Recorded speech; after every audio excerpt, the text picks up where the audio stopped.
Can you just remind us again about what happened to your son Roy last April?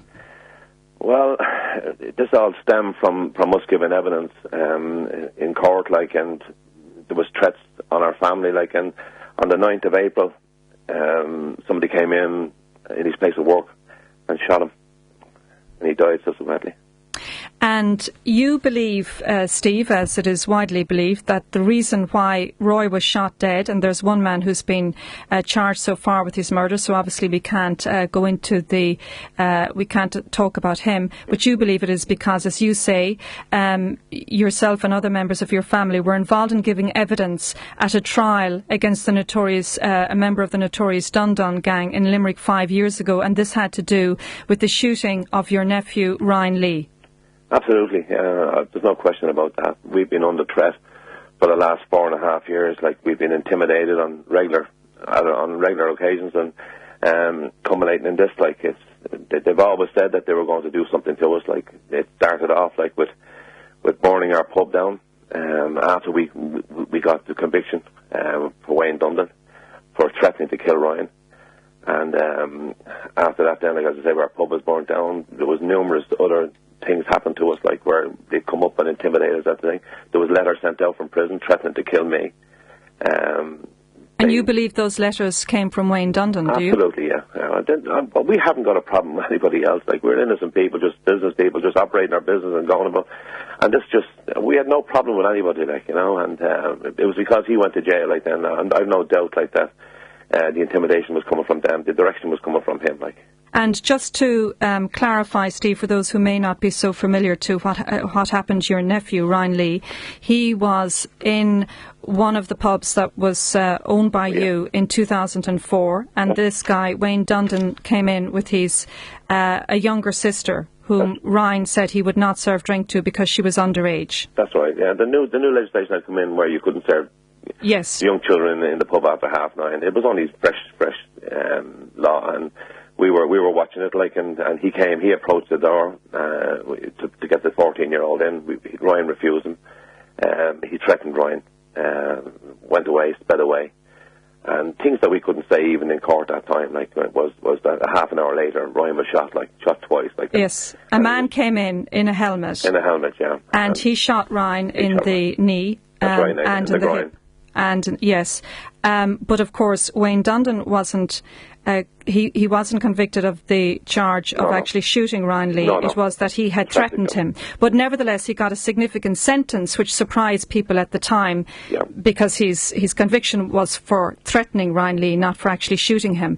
But what you're saying, Steve Collins, is that following that conviction of Wayne Dundon, you and your family and your son Roy, who was shot dead last April, have been intimidated by people you believe are connected to Wayne Dundon and by Wayne Dundon himself. Absolutely, yeah. I mean, there's no question of that. We've got to know all their little runners in their gang now. And the Gardaí have helped us to identify them, so we know what to look out for now, because we're under constant threat, and constant protection, and we have to watch these people. And they've been coming up and intimidating us at our place of work and that, yeah. And what happened to Roy exactly? Well, it happened in 11 seconds when we watched the CCTV. They came into the bar and had a look around in the casino, seen who was there.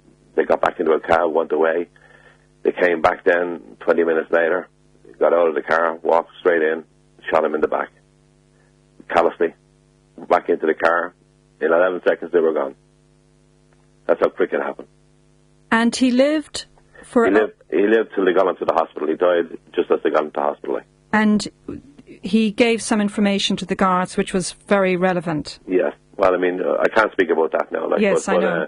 But yeah, it was the information that we were able to get, the CCTV system, and the fact that we're under protection. We had alarm systems like that went straight to the relevant people, and they were very, very quickly on the scene, and were able to apprehend them. And Steve, when did you find out that your son had been shot dead?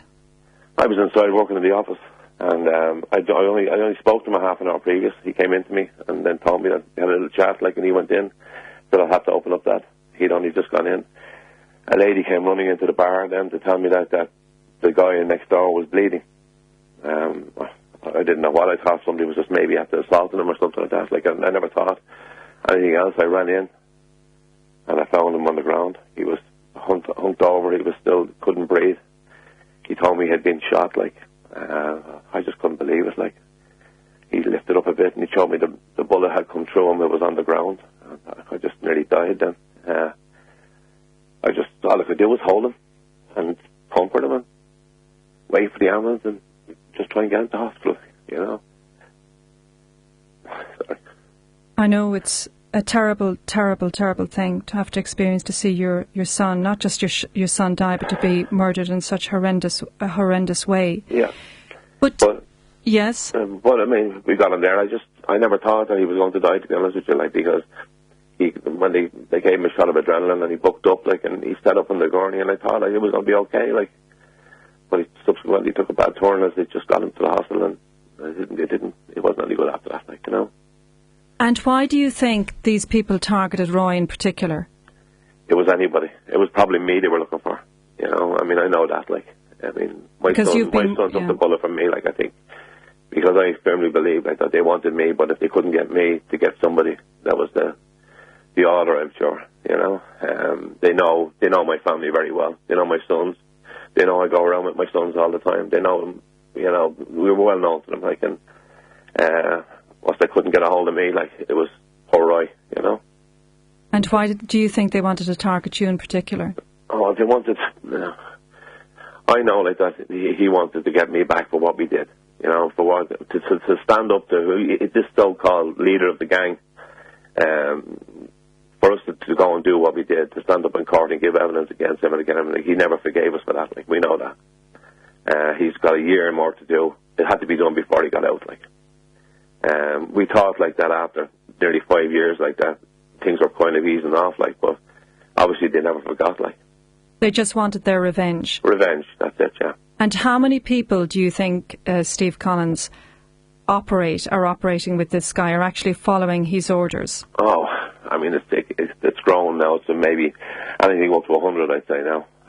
But I mean, I was never expecting the likes of Wayne Dundon or John Dundon or any of the Dundons to come up to me, like, and do any damage to us, because they don't operate like that. What they do is they just drug up people and they get them involved in the gangs, young kids. You know, I was more concerned about young kids on bikes coming up, like, than I was looking out for the Dunlans to come up and do anything to us, like. But that's the way they operate. They're cowards. They just hide behind this veil of intimidation that they terrorize the young kids into getting involved with drugs, and then they terrorize them into doing the things that they don't do it. Like, then the kids are terrorized, and in case their families are going to be hurt. It's just unreal. In retrospect, are you sorry that you did give evidence at the original trial when your nephew was shot that put Wayne Dundon behind bars? You always question that, like, Karen, like, but I mean, when I think back to it, like, you know, you had the likes of whether I went and gave evidence or not, like, we were on a loser, because when he was arrested, he was taken into custody, he was questioned, and he attacked two Gardaí and broke their jaws. Now, at the end of the day, he was looking at 5 years in jail for that, like.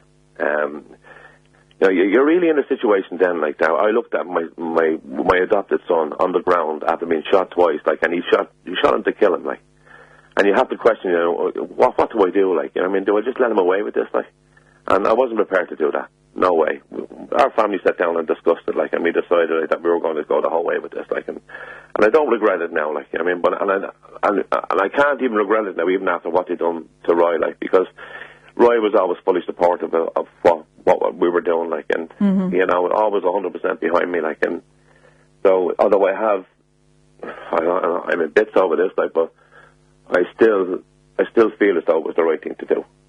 And are you still afraid for your own life and Absolutely. the lives of other members of yours? Absolutely. Without these new laws, I mean, you know, you'd need to live my life for a couple of days and see what my life is, the terror in my life, because. And my family, and looking at my family, the rest of my kids, looking at their face, that they can't even live a life. They can't go out, they can't socialise. You know, who wants that kind of a life?